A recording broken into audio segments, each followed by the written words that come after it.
El ayer y hoy se funden en un solo espacio. Ya empieza la hora del museo. Identidad, cultura y el diario acontecer se mezclan para dar forma a un encuentro cotidiano con nuestra historia. La hora del museo, el programa del Museo Histórico Nacional, conducido por Rocío Muñoz.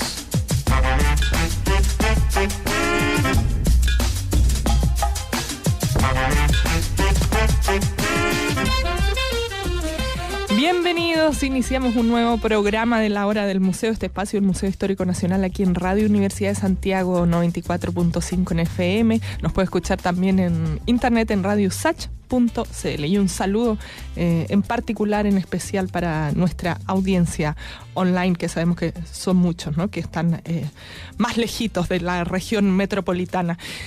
Agradecerle a Pedro Zamorano, quien está a cargo del sonido y de esta puesta al aire de la hora del museo.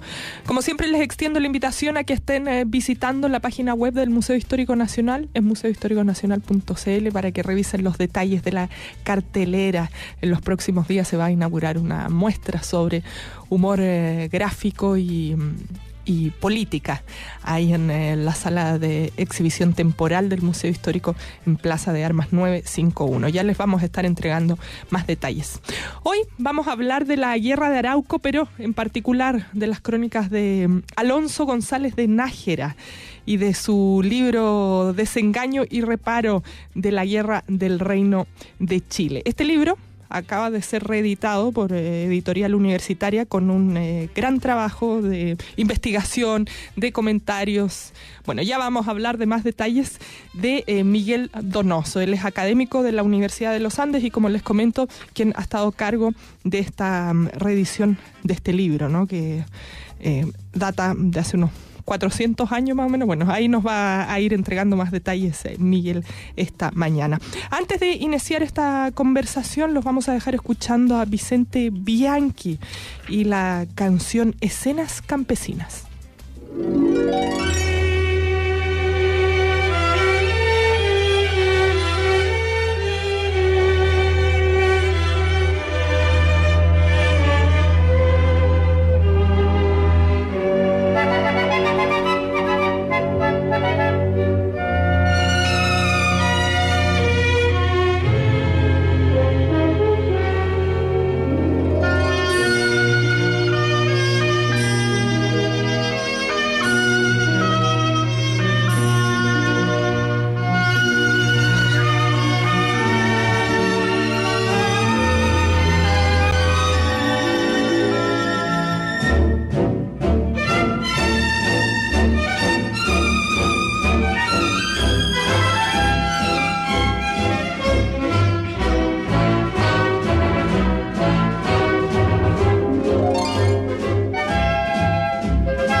Estamos listos para iniciar nuestra conversación de hoy. Como les comentaba, nos acompaña esta mañana Miguel Donoso. Él es académico en la Universidad de los Andes y es quien ha estado a cargo de la reedición con una debida investigación, apuntes históricos, una serie de detalles extra de Desengaño y reparo de la Guerra del Reino de Chile, las crónicas de Alonso González de Nájera, un capitán español que estuviera en Chile hace 400 años o más y quien vivió parte de lo que fue o ha sido la Guerra de Arauco.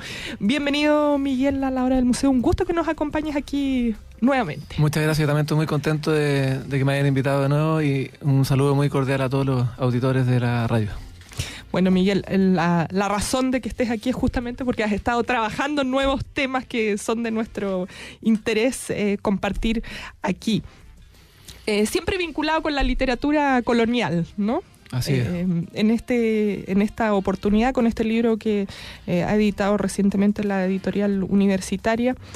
¿Quién es González de Nájera, este personaje que viene a Chile y del que sabemos poco? No es de los cronistas que conocemos más masivamente aquí en la historia de Chile.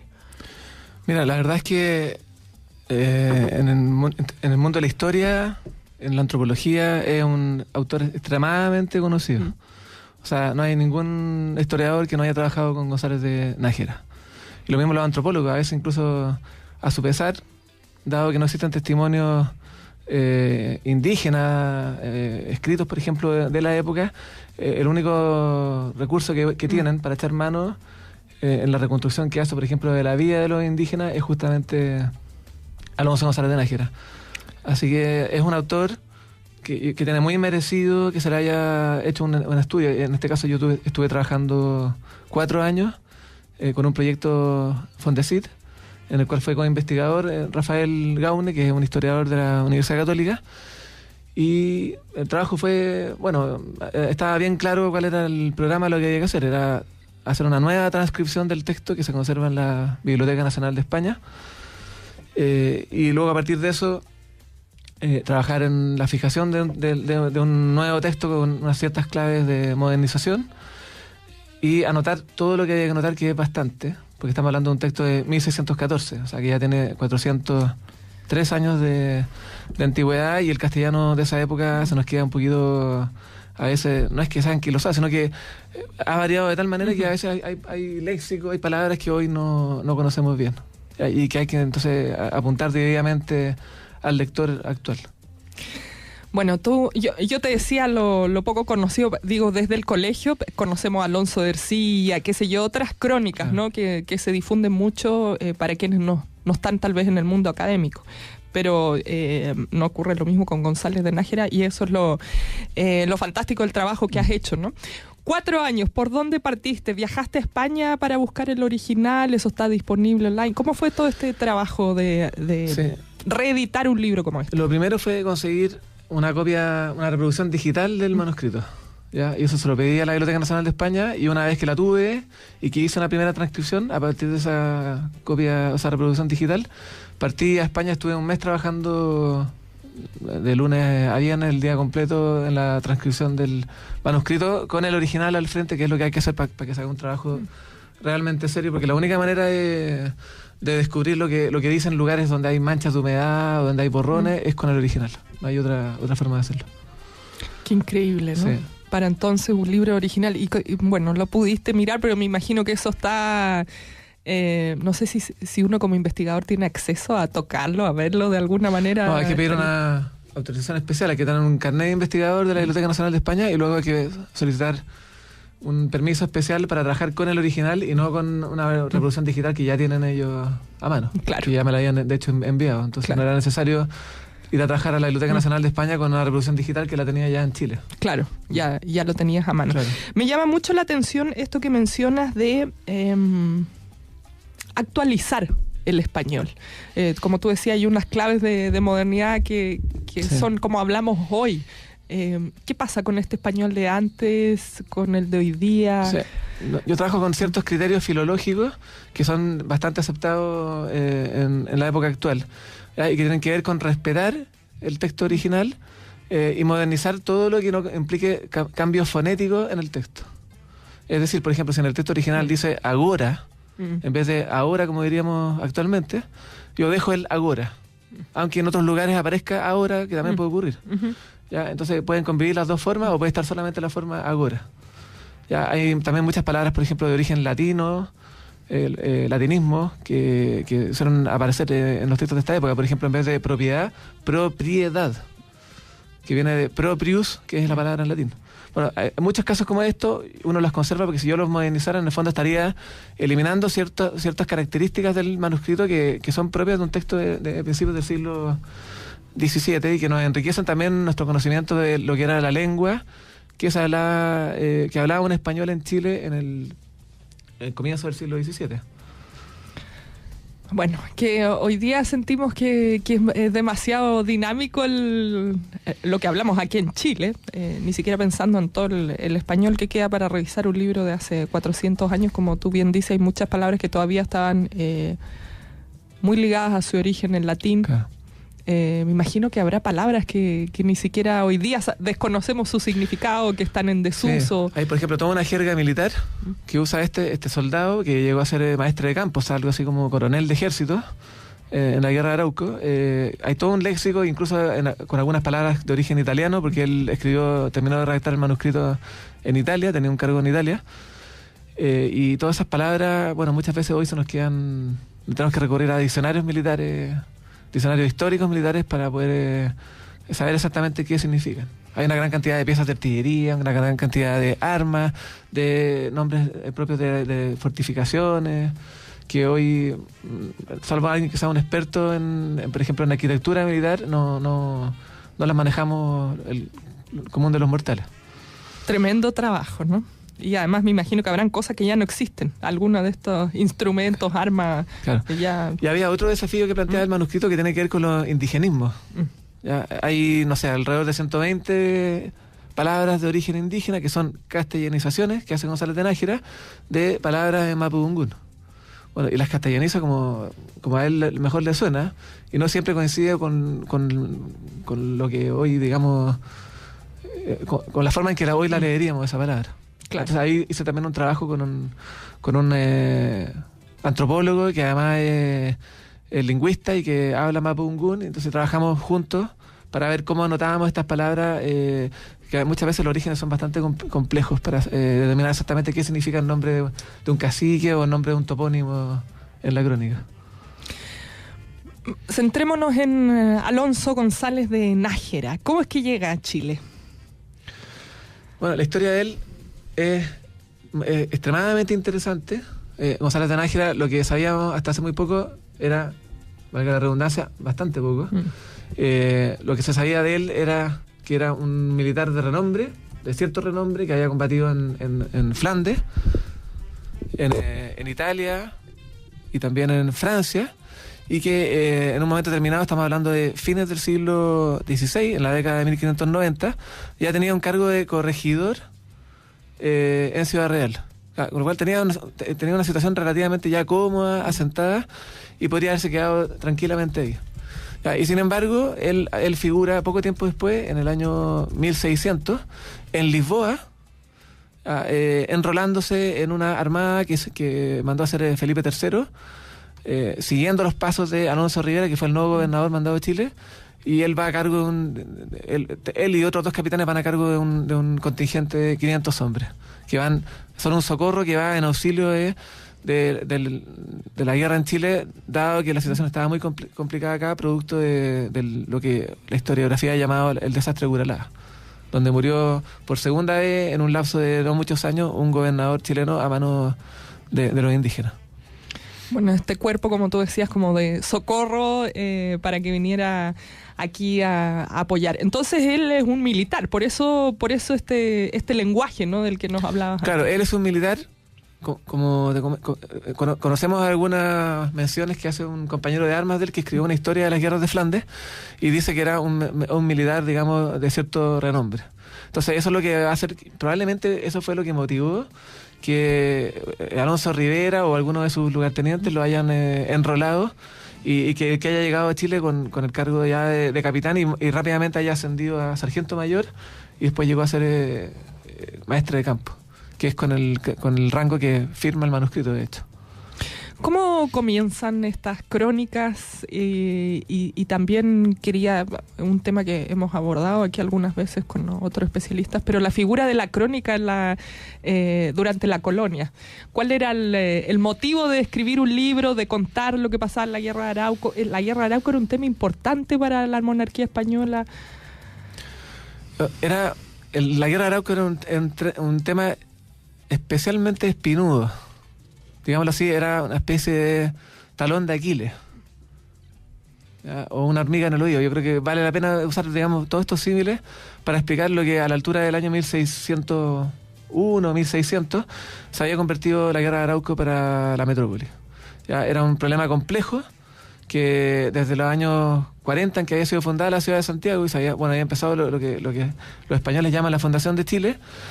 Había dado desde el año 50 en adelante del siglo XVI una gran cantidad de problemas y que esto había reventado definitivamente en 1598 con el desastre de Curalá, o el triunfo de Curalá si lo miramos desde la perspectiva indígena. ¿Ya? Entonces, esto motivó que de alguna manera Felipe III tomara cartas personales en el asunto y decidiera nombrar el militar probablemente de más renombre que había en la época, que era Alonso de Rivera, o uno de los más renombres que estaban disponibles, y enviarlo a Chile a pacificar esta guerra que no terminaba, digamos, de una vez por todas de tranquilizarse el ambiente acá, cosa que no ocurría en otros territorios ultramarinos controlados por España, o sea, en México, Perú, los otros lugares donde hubo, digamos, conquistas importantes, estaban las cosas ya controladas hace bastante tiempo. Entonces, en ese marco llega Alonso González de Nájera a Chile, y para terminar de contestarte la pregunta, él va a combatir, y por eso es interesante lo que él hace. Él llega a Chile a ver, exactamente las fechas son noviembre de 1601, y va a estar combatiendo hasta fines de 1606, principios de 1607, casi un poquito más de 6 años. ¿Ya? Y en ese lapso estuvo prácticamente destinado a la guerra permanentemente, y conoció en carne propia lo que era combatir contra los araucanos. De hecho, lo dice él en la crónica, dice en un momento determinado, al final, estaba ya tan mal herido, después de todos los combates en los cuales había participado, que estaba imposibilitado de seguir guerreando. Y esa es la razón por la cual el Cabildo de Santiago y el gobernador Alonso García Ramón, que sucedió a Alonso Rivera, se va a seguir enviarlo como emisario, como representante a la corte, a abogar, a solicitar más recursos, más hombres, más ayuda, en definitiva.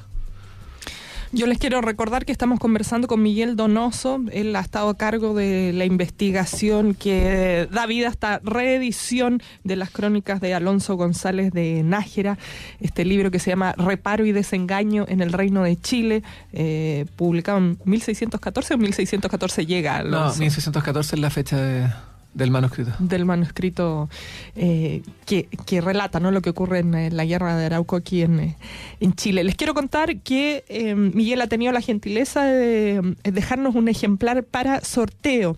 Así que desde ya los invito a que nos envíen un correo a radio@usach.cl o bien nos dejen un mensaje en Twitter o Facebook. Nos encuentran como La Hora del Museo. Por supuesto, vamos a poner ojo a esos mensajes más innovadores, más creativos, ¿no?, respecto al tema del que estamos hablando hoy. La idea es justamente eso, ¿no?, que nos estén oyendo y que puedan hacernos llegar sus comentarios sobre nuestro tema de hoy, como les decía, en el Twitter o en el Facebook, también a través del correo electrónico. Miguel, te quería preguntar por el título, que me llama mucho la atención del libro, ¿no? Sí.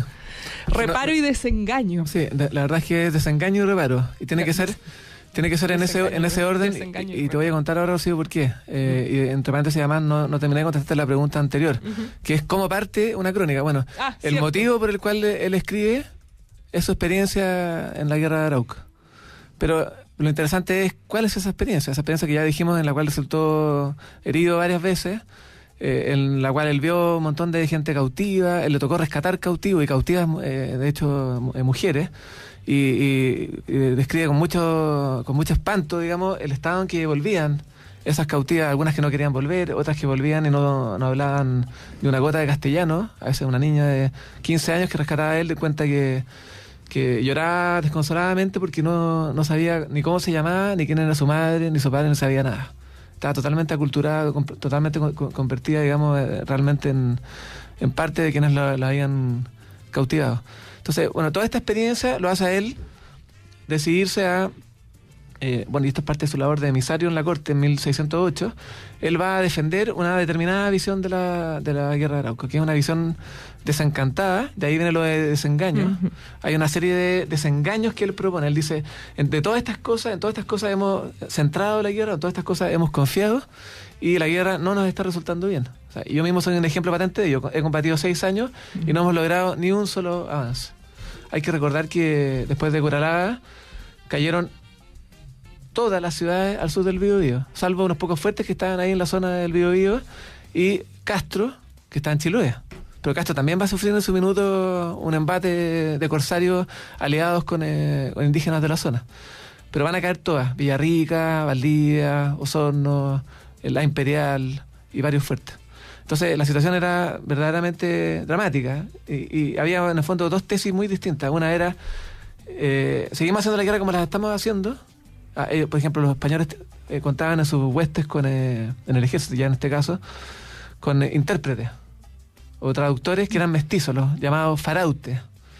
Y esos mestizos, dice González de Nájera en uno de sus desengaños, bueno, no confiemos más en ellos porque estos son realmente espías. Están con nosotros, pero están también con los indígenas. Entonces ellos hacen y deshacen, porque les tenemos mucho respeto, porque son importantes para nosotros, hacen y deshacen a su amaño y nos provocan graves daños. Hay otras cosas en las cuales él incide, dice también que otro desengaño en el cual hay que fijarse. Desde la Araucana de Ercilla, uh-huh, está muy extendida en Europa y en todas partes la idea de que el indígena, que fue muy engrandecido por Ercilla, era superior en fortaleza física y en valor al español. Entonces él dice, bueno, no, yo he combatido 6 años y yo no he visto nada de eso. O sea, no es más fuerte un indígena que un español común y corriente, un labrador, un campesino castellano. Esto dice él, en el fondo es un mito. Lo que hay realmente es una superioridad basada, por ejemplo, en el uso y el aprovechamiento de la tierra. La selva, los bosques, las montañas, los lagos, las aprovechan muy bien. Los mismos pantanos los aprovecha muy bien el indígena, y en eso nos llevan, evidentemente, dice, la ventaja y la delantera, pero no hay una superioridad física. Entonces él hace una lista de una serie de elementos de los cuales hay que desengañarse. Uh-huh. Tampoco dice confiar en los pases de los indígenas son momentos para rearmarse y volver de nuevo a la lucha en un tiempo más. Entonces él dice, bueno, todas estas cosas, desengañémonos. Y a la vez propone entonces la otra dimensión del texto, que es el reparo. Desengaño por una parte, y por otra parte reparo, o podríamos decir como sinónimo, remedio. ¿Cómo remediamos la guerra? Y entonces él propone una serie de soluciones, y hoy las leemos a 400 años de distancia y las encontramos muchas veces muy extremas, muy extremistas, porque tenemos que pensar, entre otras cosas, que él es un militar profesional, que él estaba, ha sido enseñado para guerrear, y cuando lo mandaron a luchar en Chile, el objetivo evidente era ganar por las armas. Entonces él lo que hace en algunos casos en estos reparos es extremar la guerra que ya se venía haciendo, que era ofensiva, y extremar, por ejemplo, una cosa que nosotros también políticamente muy incorrecta, que es la esclavización. Ya existía desde fines del siglo XVI, y ya oficialmente a partir de 1608, o sea, ya cuando él ya ha vuelto a España, una cédula del rey para esclavizar a los indígenas que eran capturados en guerra. Ya, y eso redundó en la verdad es que en bastante abuso.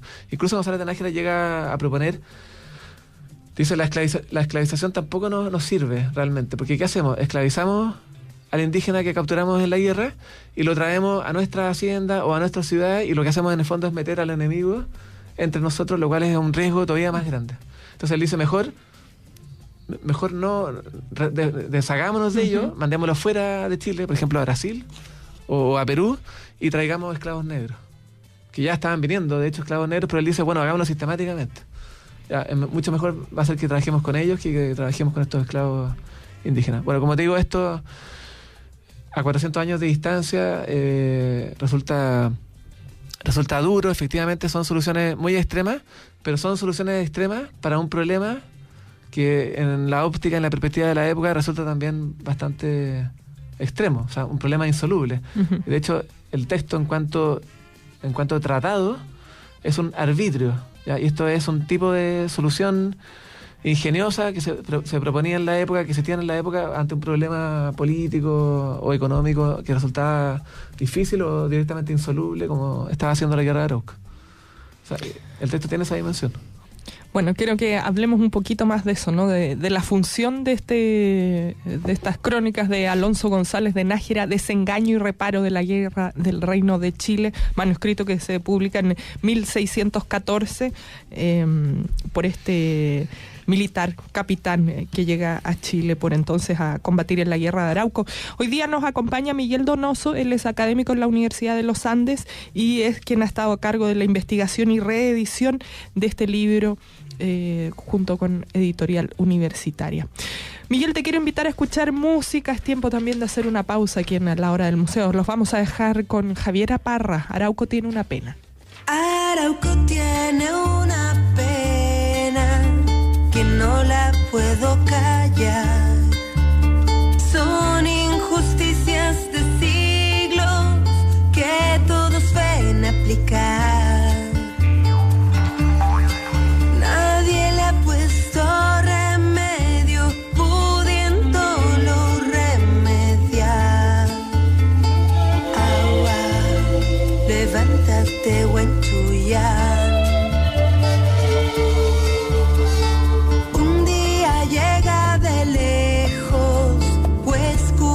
Conquistador, buscando montañas de oro que el indio nunca buscó. Al indio le basta el oro que le relumbra del sol. Agua, levántate, Curimón.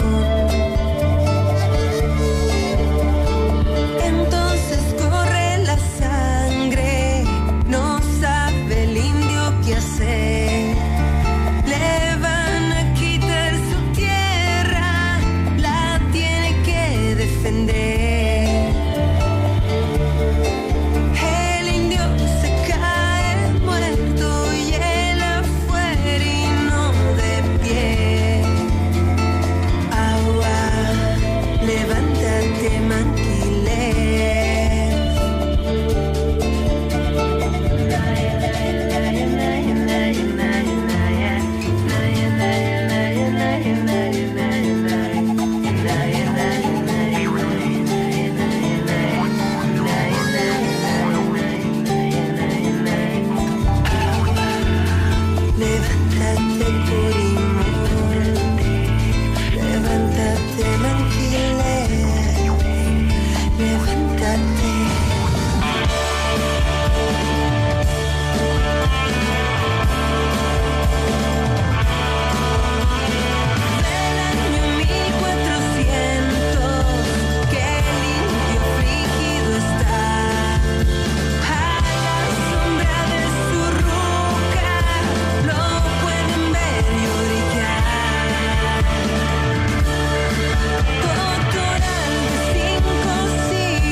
Levántate, Curimón, levántate, pues Calful.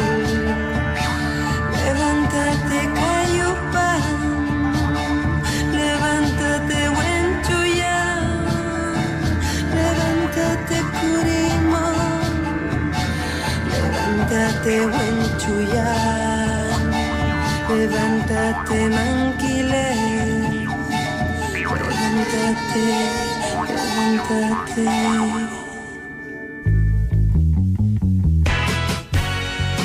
Ya nos conoces, en nuestra 6ª temporada seguimos juntos con los temas ciudadanos a los que te puedes sumar en nuestras redes sociales. Lo que te preocupa, lo que te interesa, la contingencia y entrevistas con líderes de opinión. Y por supuesto, la música que más te gusta. Todo en la 94.5 FM a las 17 horas, en Sin Tacos ni Corbata.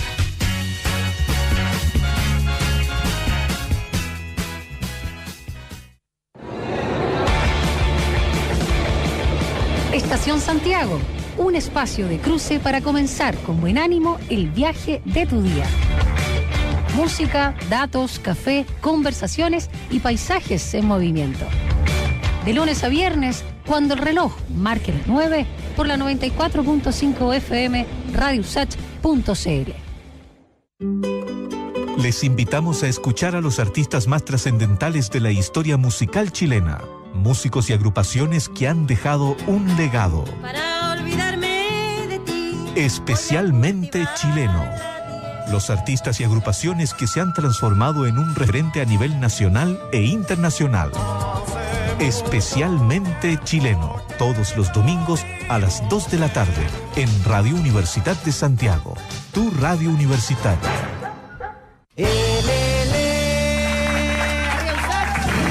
Desde el folclore hasta el rock. Desde el hip hop hasta el pop. Desde la cumbia hasta el jazz. ¡Que viva la escena! Somos Escena Viva, la mejor música en vivo en Radio Universidad de Santiago. Gracias.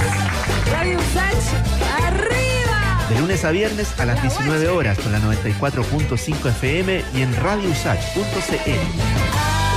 Hasta que amanezca y que siga la fiesta. Radio Universidad de Santiago. Todas las voces, todos los espacios. Tu radio universitaria. Cercana, con temas de interés cultural y ciudadano. 94.5 FM, 124 AM y www.radiousach.cl.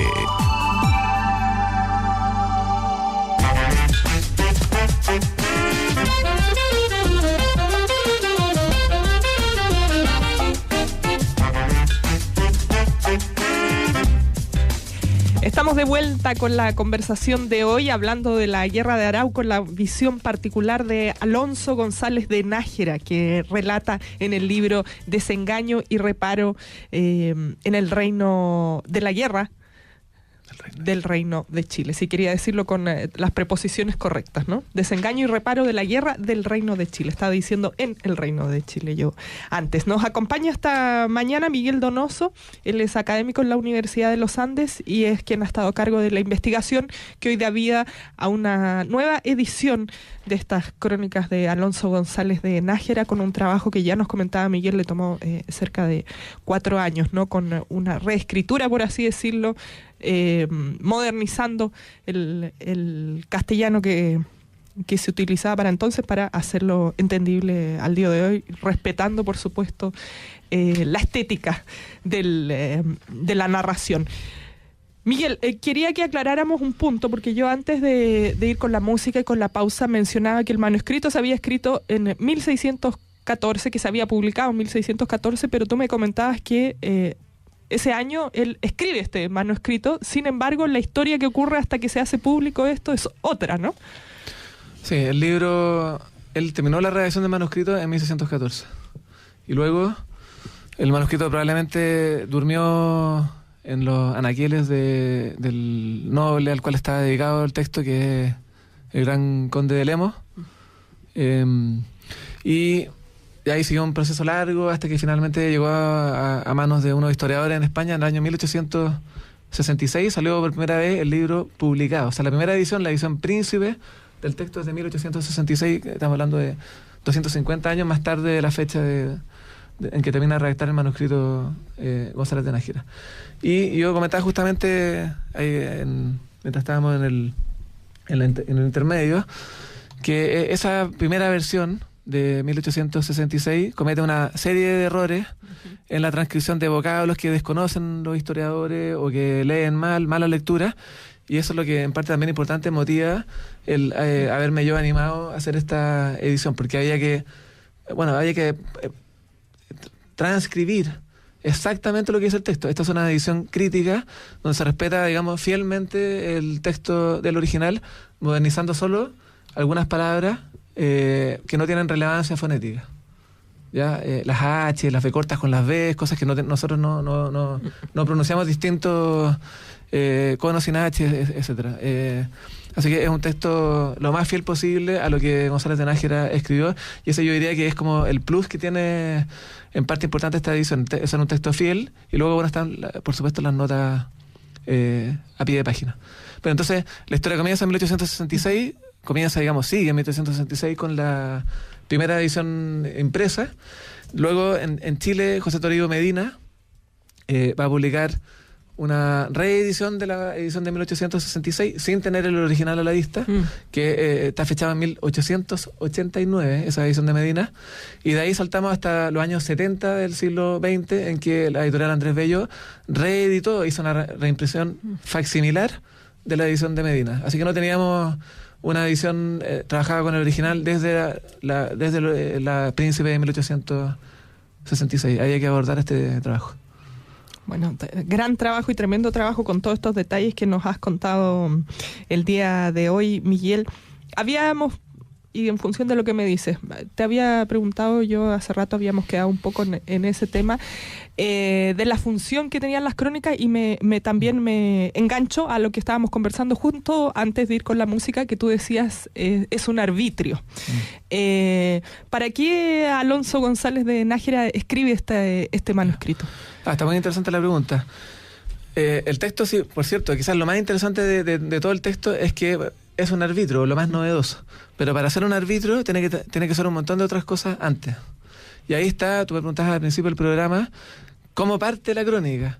Y González de Nájera, aparte, obviamente el prólogo y la dedicatoria al conde de Lemos, él hace primero una descripción física del Reino de Chile.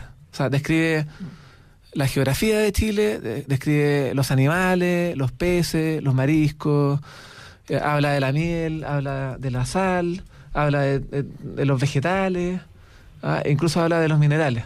Todo eso tiene un sentido. No solo había una instrucción de la corona que data de 1573, unas ordenanzas reales por las cuales Felipe II incentivaba a los historiadores de India a poner por escrito todas las características de esas tierras, de esos nuevos descubrimientos, digamos, geográficos. No solo eso lo anima, sino que también él necesita hacer esto para que el arbitrio tenga más sentido. Cuando él describe primero cómo es la tierra de Chile, lo fragosa que es la tierra, lo escarpada, las montañas, la selva, etcétera, y después, acto seguido, describe a los indígenas y dice cómo eran sus costumbres de vida, cómo eran sus casas, cuáles eran sus ritos, sus costumbres funerarias, sus costumbres sanitarias, etcétera. Todo eso lo que está haciendo es preparar el desengaño europeo. O sea, claro. Nosotros cuando él nos habla y nos dice, los indígenas son así, ya han hecho la guerra de esta manera contra nosotros y se han aprovechado de estas cosas y de estas otras propias de la tierra y del territorio. Bueno, él ya lo ha explicado antes cuando ha hecho la descripción geográfica del Reino de Chile. Entonces el lector ya está, digámoslo así, ya tiene bajo control, creo que está mucho mejor preparado para entender lo que es el desengaño y el remedio que él propone. Claro, este remedio, ¿no? Además estaba revisando los titulares que ponían en la prensa estos días con el lanzamiento del libro, Miguel, que por ahí iba. ¿Qué pasa con González de Nájera? ¿Cómo se va de Chile? ¿Qué es la visión que él se va llevando? Y bueno, es lo que se puede leer a través de su manuscrito hoy día de este libro. ¿Cómo se puede resumir su visión de los araucanos? Y luego también cómo él se retira de la guerra y puede escribir este texto, además. Bueno, su visión es, por una parte, desencantada, creo que ya lo había comentado, es crítica, pero es crítica más que con el indígena, es crítica con el español. O sea, es crítica con sus propios compañeros. En el fondo dice, estamos haciendo mal la guerra. Yo creo que él tiene claro, y lo deja claro en el texto, que él no la haría así. Y por eso propone los desengaños y los reparos, los remedios. Pero tiene claro también que hay unas ciertas tradiciones en el ejército que él no las va a cambiar si es que no hay un cambio, digamos, de eje de la manera de hacer la guerra, que tiene que venir desde la metrópoli, desde Madrid. Ya, entonces, él va muy enfocado en eso. Pero lo que le va a pasar a González de Nájera cuando llegue a España, González de Nájera se va en marzo de 1607, parte a Mendoza, de Mendoza a Buenos Aires, siempre por tierra, y en Buenos Aires se embarca con las típicas estaciones que eran primero Río de Janeiro, y de ahí seguía rumbo a África y hasta España. Y cuando llegue a España, ya a mediados de 1608, o sea, un viaje de 16 meses, 15 meses, casi un año y medio, se van a encontrar con que en la corte el ambiente estaba bien poco favorable y bien poco receptivo a unas propuestas que lo que buscaban era endurecer la guerra. Ya, las propuestas que estaba recibiendo la corte y a las cuales está Felipe II mucho más entusiasmado que con lo que él le propondrá, tenían que ver con la guerra defensiva. Ya, desde el año 1604, o sea, 4 años antes de llegar González de Nájera, el padre Luis de Valdivia, que había vivido en Chile ya y conocía muy bien a los indígenas, y de hecho hablaba muy bien el mapudungún, él había propuesto ya y también había interpretado a su manera la guerra, así como la interpreta González de Nájera. El padre Luis de Valdivia, lo que él visualizó es que esta manera de hacer la guerra que estaban haciendo los españoles no funcionaba. Entonces él propone, cambiemos la estrategia, dicen los jesuitas, lo que tenemos que hacer es retirar las tropas hasta la frontera del Biobío, que no pasen más al sur de eso, y lo que tenemos que hacer es mandar fundamentalmente misioneros a los indígenas. Eso es lo que realmente hay que hacer. Ya, y eso es lo que Felipe III va, digamos, a comprar como argumento, y es lo que se va a instaurar a partir de más o menos 1609, 1610, y va a tener un episodio que va a ser muy dramático, que es en el año 1612, lo que se conoce como el martirio de Ilicura, donde 3 misioneros jesuitas van a morir a manos indígenas, y eso va a marcar en el fondo el comienzo del fin de la guerra defensiva. O sea, tuvo un pic muy breve, y a partir de 1612 hasta 1626, en que ya se descarta definitivamente, va a ser un comienzo de decadencia o declive de la guerra defensiva, porque estaba tocada de muerte, digamos, por este martirio. Bueno, toda esta visión, ¿no? Hemos conversado aquí, por ejemplo, de Alonso de Ercilla, qué sé yo, tú mismo mencionabas la Araucana y la visión que eso, digamos, difunden en Europa respecto a la guerra de Arauco, y logra ser, entre comillas, un bestseller en la época. ¿Qué pasa con la suerte de González de Nájera en cuanto a escritor y también a militar? No sé si lo enviaron a combatir en otras partes. Bueno, González de Nájera, lo primero que tiene que comentar es que él es crítico de la visión de Ercilla. O sea, él de hecho cita a Ercilla. Yo hace poco presenté un trabajo en un seminario sobre Ercilla, justamente de la recesión de Alonso de Ercilla en las crónicas de Góngora Marmolejo, que ya trabajé hace unos años, y ahora en la de González de Nájera, y los dos son críticos. O sea, los dos lo que intentan hacer es, y sobre todo Góngora Marmolejo, dice, yo lo que quiero es decir la verdad que calla Ercilla. O sea, lo que pasa es que Ercilla cubre un periodo muy breve, estuvo muy poco tiempo en Chile, ¿no? Menos de 2 años, y hace toda una idealización del indígena en aras de también engrandecer al español. O sea, claro. Si engrandece al indígena, entonces la gesta en la cual está embarcado el español en Chile es extremadamente, o mayor todavía, digamos, en el heroísmo. Entonces, bueno, estos dos cronistas dicen, hay que decir toda la verdad. Ya, y Góngora Marmolejo, coincidentemente con González de Nájera, también es muy crítico y tiene visión crítica de los españoles, sobre todo de los gobernadores. Hace unos retratos, creo que hablamos de eso hace un par de años en un programa aquí. Ajá. Hace unos retratos de los gobernadores que son extremadamente duros. No tiene pelo en la lengua, es un cronista bastante reconocido por su objetividad. Y González de Nájera, de alguna manera, incide en lo mismo, sobre todo en esto de la mitificación del poderío físico y del heroísmo y el valor del indígena. Dice, bueno, los españoles no somos menos heroicos ni tenemos menos fortaleza que los indígenas. Yo diría que eso es como lo que él se centra cuando describe todo lo que es este desengaño respecto de la fortaleza física del indígena. Bueno, ahí va un poco a la pregunta que yo te hacía al inicio, ¿no? Conocemos más esa visión porque estamos más familiarizados con Alonso Ercilla, con la Araucana, que con estos otros textos, ¿no? Ojalá estuviéramos más familiarizados porque yo creo que se lee poco la Araucana y es un texto... Se aprende de memoria un par de párrafos. Es que desde el punto de vista literario y estilístico es una verdadera maravilla. Es el poema épico más importante que se escribió en lengua castellana en el siglo XVI, y eso ya es bastante decir, porque hay continuaciones y hay otros textos épicos escritos en otros lugares que fueron también muy importantes, pero la Araucana marca realmente un antes y un después. Bueno, no solo mirarlo como verdad lo que ahí dice, sino como tú dices, valorarlo en su calidad literaria, estética. Absolutamente concuerdo contigo. Ahora, González de Nájera no lo hace nada de mala. Él escribe bien. De hecho, algunos descubrimientos que hice mientras investigaba sobre el texto y sobre el mismo González de Nájera, los pasos me llevaron finalmente a una ciudad que se llama Cuenca, en España. Y ahí descubrí la partida de autismo de González de Nájera, y esto nos permite saber, que nació en el año 1556 y por lo tanto cuando llega a Chile en 1601 tiene 45 años. O sea, es un militar antiguo, lo llaman sus congéneros antiguos, son viejos, experimentados ya, para lo que eran los estándares de la época, que no superaban los 35 años la expectativa de vida. Es un tipo verdaderamente experto, un experto militar.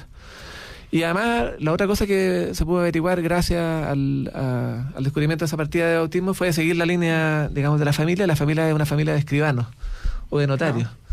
Y eso habla de un nivel cultural de una cierta importancia. O sea, él tiene que haber tenido un preceptor o haber ido a un colegio. Entonces eso explica el por qué el tipo escribe bien.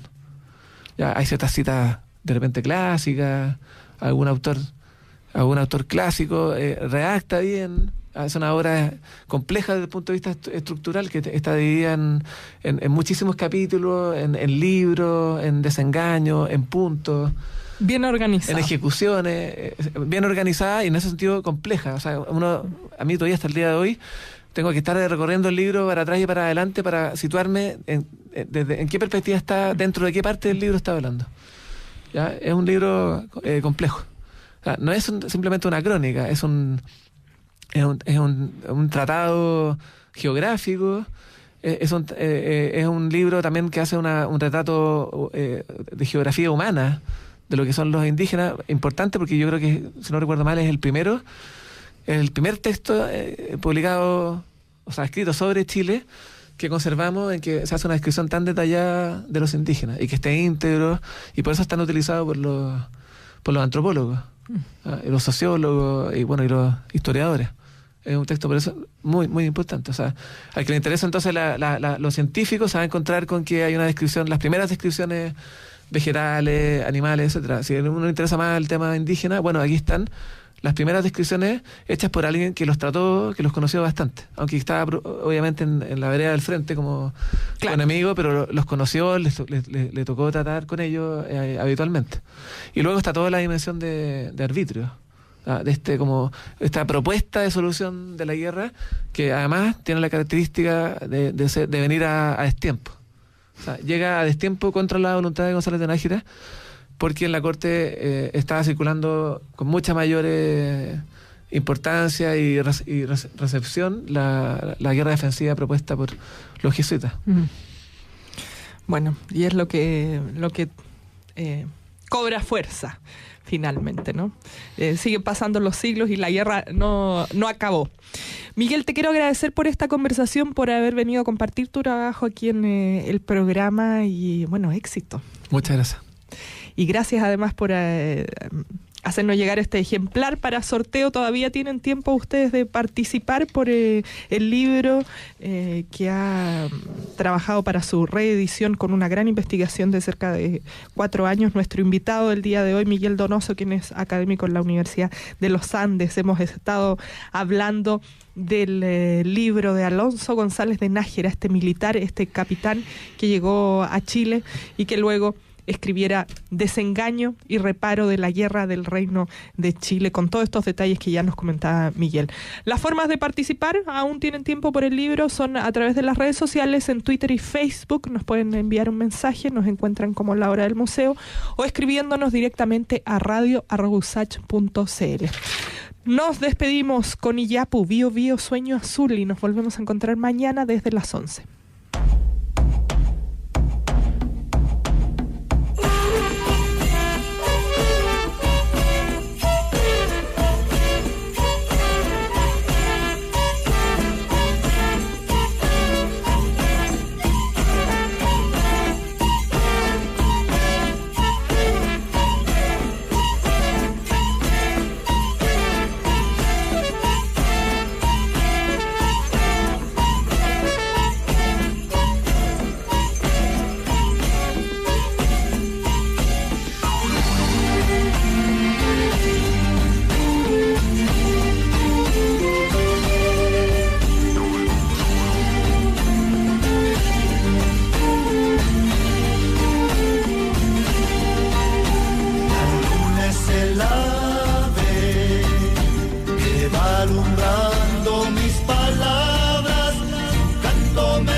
Antepasados se quedará sin sombra, el valle en que florece el pensamiento, el aire que sembramos. Somos danza de amor cuando amanece, somos danza de amor cuando amanece.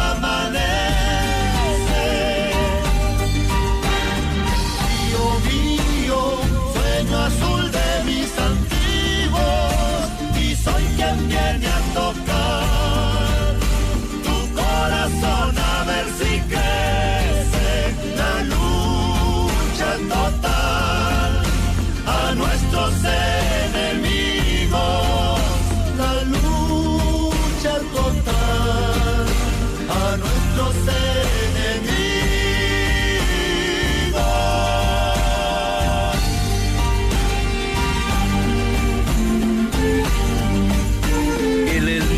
Malal, Kadia Mulepedico, el Mukechi Malal, Wino Petu, Nico Fimongen, Feiti, Wigraf Nibulu, Mongile Tati, Inchi Nikombuche, Nipuene, Mulfe Nimongen.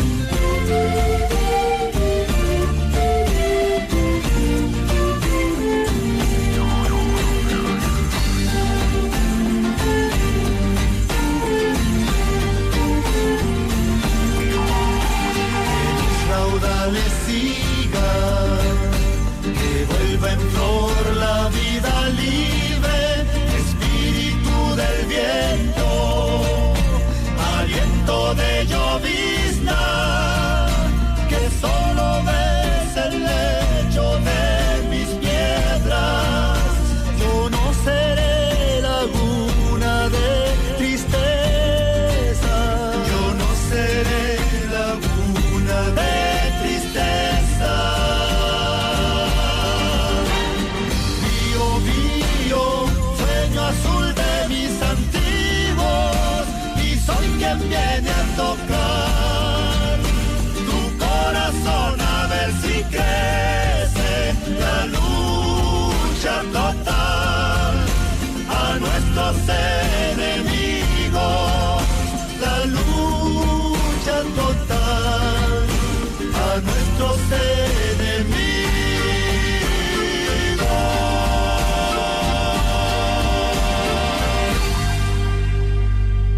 Esto fue La Hora del Museo, donde la historia se hace presente para darnos nuevas visiones y opiniones de la actualidad. El Museo Histórico Nacional y Rocío Muñoz te esperan de lunes a viernes a las 11 horas con nuevas voces y relatos.